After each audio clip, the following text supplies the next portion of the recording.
First thing you're going to do is bloom your yeast with a little bit of warm water and some sugar, and that will create this froth, and you know the yeast is working. And you're going to get that froth in first, add a tiny bit of the water that's in the jug and mix really well, and then keep adding the water and mixing until you've got no dry flour in the bowl.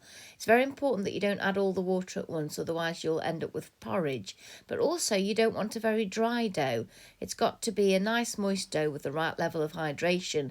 So you might not use all of the water, you just keep mixing until you get a clean bowl. So here you can see that I'm just checking if I've got any dry bits on the bottom of the bowl, and I have, so I'm going to add a little bit of water just to mix those dry bits up.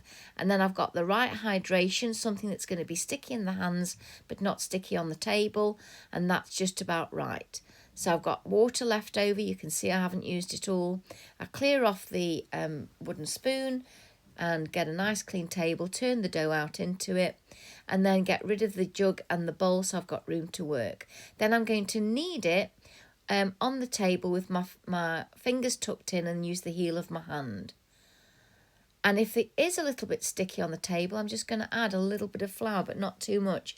I don't want this flour to dry out, and don't push it through your fingers, that just makes a mess. That's not kneading. So you're kneading with the heel of your hand, keeping your finger tucked in, scraping the table every now and again if it gets gloopy or sticky. And you're kneading it for about 10 minutes.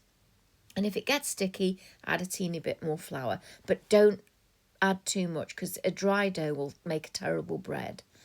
So then when you've got a nice dough that's been smooth on the outside, you're going to put it in a bag of oil and leave it to prove for about 10 minutes to half an hour. Scrape your table nice and clean. You don't want any gunk on it for when you come back, and turn the dough out of the bag onto the table. Get rid of the bag so it doesn't become a slip hazard. And then you can see you've got a nice elastic dough. The gluten's formed nicely. And now you're going to divide it into five even sized balls, and then these balls are going to be turned into little sausages that then will become longer and longer and longer, ready for the plait. So what you do is you start off at one end making a little sausage using this technique, and the oil helps with this. Don't move it backwards and forwards. If you do roll it backwards and forwards, you're just going to end up with ends that are too sharp and too thin. You want even size thickness. And then when you've done the first round, go and do them all again slightly longer. Don't do that bit. You don't want thin ends. So you just do it with this technique where you're pulling it towards you, not rolling it backwards and forwards. And when they're all long enough and the same length, you might want to wiggle some of them if they're not being, if they're not going into the shape you want and the length you want. And they should be nice and elastic. If they rebound, that's a good thing. Shows that you've got good development of gluten. And you see that I'm just wiggling these to get them all the same length. Then we're going to push them together at the top and squish them really well in, and divide them into a gang of 3 and a gang of 2, making sure they're all the same length. Then, where there's a gang of 3, you're going to take the outside one and take it to the middle. Gang of 3, outside one to the middle, leaving a nice gap for the dough to expand into, because the yeast is still doing its job, making loads of bubbles. And then keep going right to the end till you run out of space and tuck them under. Then you're going to put this onto a tray and glaze it. So you can either use egg or soya milk. Both have enough protein to give you a nice shine and a nice colour. Or you can use cow's milk, which gives you a nice colour but not a shine. Then you put them onto a tray and you're going to spray it with water to stop the crust from forming too quickly, and then give it a very good glaze. And you can see that the holes that were there are now being expanded into, because the yeast is still doing its job.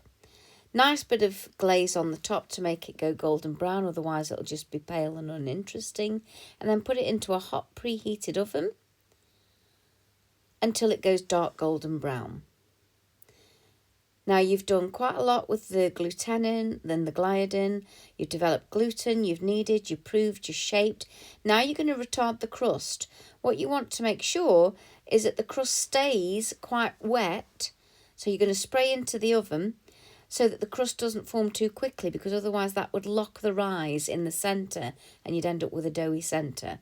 So we're now going to take it out when it's golden brown. And this particular bread that you can see is half and half. It's stoneground flour and white flour, so that you end up with a little bit more fibre in it. And it's remarkably light considering it's got stoneground flour in it. And you're going to leave it to cool upside down so that it doesn't develop condensation. Don't cut into it until it's completely cold, otherwise you'll end up losing too much water and it'll dry out. And then if we were to use just all white flour, you'd end up with something that was lighter. And you can see here I've double glazed these two and added seeds. And in the different breads here, you see that you've got a fine, tender structure with even holes left behind by yeast burps.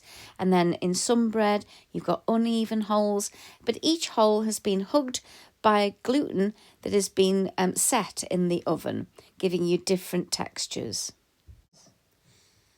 And the recipe booklet will be below in a link. It's a PDF which gives you some of the science behind glutenin and gliadin, and also the recipe with all the ingredient weights and measures.